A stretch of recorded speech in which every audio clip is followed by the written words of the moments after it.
Alex, thank you so much for joining us today. Well, thank you very much for inviting me. Uh, so I understand you've just come out with your new book about Barbaro. What inspired you to write it? Yes, I've been very fortunate to have followed and documented Barbaro's life from the time he was at New Bolton Centre. And I actually saw him train up for the Preakness and ran a website that gained a large following following his progress at New Bolton Centre. After he unfortunately died from laminitis 8 months later, I kept running the site, and it sort of turned more into a horse welfare community. We did quite a lot of work in the horse welfare space.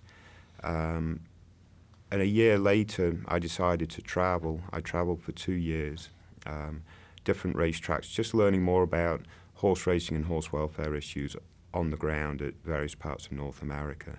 And when I returned a little over a year ago, it was either write the book or start a different project. So at that point, I decided to go ahead and see if I was capable of writing a book. Can you walk us through some of the major elements of the book and the significance of Barbaro as a racehorse? Sure. The book is a culmination of about 120 interviews. It was supported by the Jacksons, Barbaro's owners, which was critical to its success because that allowed me access to many people that were willing to interview for the book. I also worked with about 50 people that provided photographs for the book. The book documents Barbaro's life thoroughly, again from many different interviews, from the people that looked after him as a racehorse, as a patient, trained him as a young horse, and so on and so forth. And so I think the book's a very accurate portrayal of his life. It's also analytical in nature. Part 2 really explores whether Barbaro was a great racehorse, and there is a debate about that question. And I don't specifically answer the question. I just thread together lots of other people's opinions to allow the reader to come to their own conclusion. Is there a consensus? Was he a great racehorse? Or I think certainly the consensus is that his win in the Kentucky Derby in 2006 was a great performance. Some would argue that we did see greatness, but his career was too short to definitively say he was a great racehorse, but others argue that, yes, he was a great racehorse. To be honest, one of my first interviews was with a turf rider named Steve Haskin, and when he started telling me his opinion of Barbaro's Kentucky Derby performance, that's truly what inspired me to write the book as I wrote the book. If Steve Haskin and others had such a high regard for Barbaro, this was a book worth writing. The other analytical sort of question that I ask is, why was Barbaro so inspirational? What was it about Barbaro and his saga that inspired people to do lots of really cool things? And our site was a testament to that, I think, in terms of raising money for horse welfare and so forth. And what's the answer to that? Why was he so inspirational? Again, I didn't come up with one specific answer. I think Barbaro's story involved a number of sort of attributes that made him and the story inspirational. His characteristics were such that we aspire to be as great as he was, even as humans, and he was an animal, but we aspire to that kind of greatness.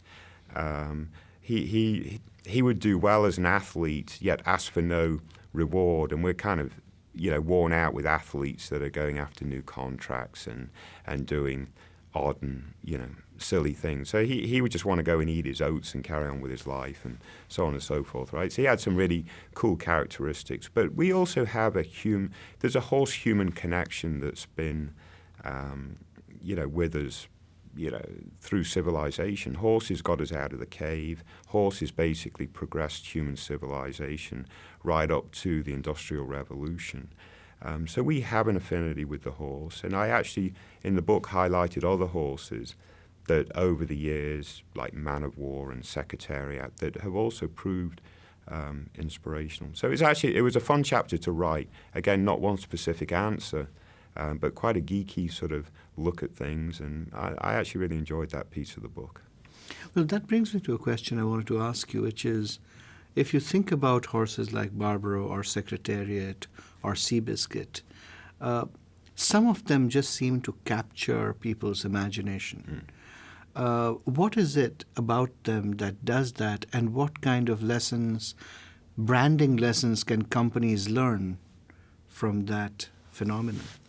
I think Seabiscuit, he sort of captured the aspirations of a nation during a very uncertain economic time, and he sort of allowed the people to believe that they could aspire to be something else, despite their current circumstances. And people sort of rallied around and went to the races or listened to his races on the radio because there was no TV at the time. And he truly was, did sort of bring a nation back up off its feet, for want of a better phrase. And Secretariat, again, it was Vietnam. There was lots of uncertainty out there. And he just was brilliant. And people sort of coalesced behind that. And again, Barbaro came along at a time of uncertainty. You know, there was 9/11. We were still recovering from that. We were in 2 wars. And lots of uncertainty and just sort of lots of human failings along the way. And Barbaro was the antithesis of that. And I think, you know, it sort of boils down to, you know, as you translate it to sort of the business side of it and the marketing side of it, I truly believe these are examples of just being very good at what you do and letting that speak for itself. And you then have an audience coalesce around that in terms of sort of a business application. And, you know, Barbaro, Seabiscuit, Secretariat, Dan Patch, Man of War, Zenyatta, more recently. These are all horses that were just exceptional at what they did and built an audience around that. And, yeah, and it sort of, again, translates a little bit to my book. This book is my best effort. I think it can be very successful, and I'm hoping to build an audience around that. But I will never regret doing it because I know it's my best effort. Right. Now, speaking about efforts, I know that when you launched your website about Barbaro, you used some very creative social media techniques to get the word out. What kind of social media strategies are you using with your book that other authors can learn from? Right. Well, with the Barbaro episode itself, I used a website, timwoolleyracing.com. It was a blog, and we evolved from the blog to also include discussion boards, a wiki.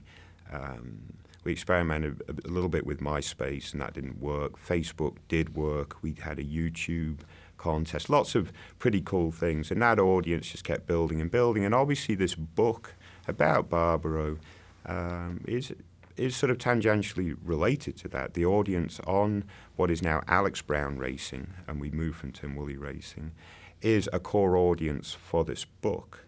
And I simply see this book as another medium, much like the social media that I've used to date, to sort of carry a certain set of messages which I think are very important. I'm hoping the book also allows us to reach out to a much broader audience with those messages. And with the book, I also have a social media strategy, one of which is to, you know, in literal terms, take advantage of all the social media branding that we've done with Alex Brown Racing. But also the book itself has its own Facebook page, of which we have 6,100 fans as I speak. And, you know, I use Twitter aggressively for the book. You know, my own Facebook profile, I'm now an author, and all I talk about on my selling a book, that's it. You know, so obviously I'm using the social media that I had used and have a pretty large sort of footprint in the social media space now for Alex Brown Racing. So I'm using that whilst also introducing some other some other tactics specifically for the book. Now, when you think about Barbaro's legacy, I know that it means a lot to you and it's connected in your mind very deeply with issues of horse welfare. Yeah. Could you speak to some of the main issues that you're dealing with there and whether there has been any progress in those Yes. areas?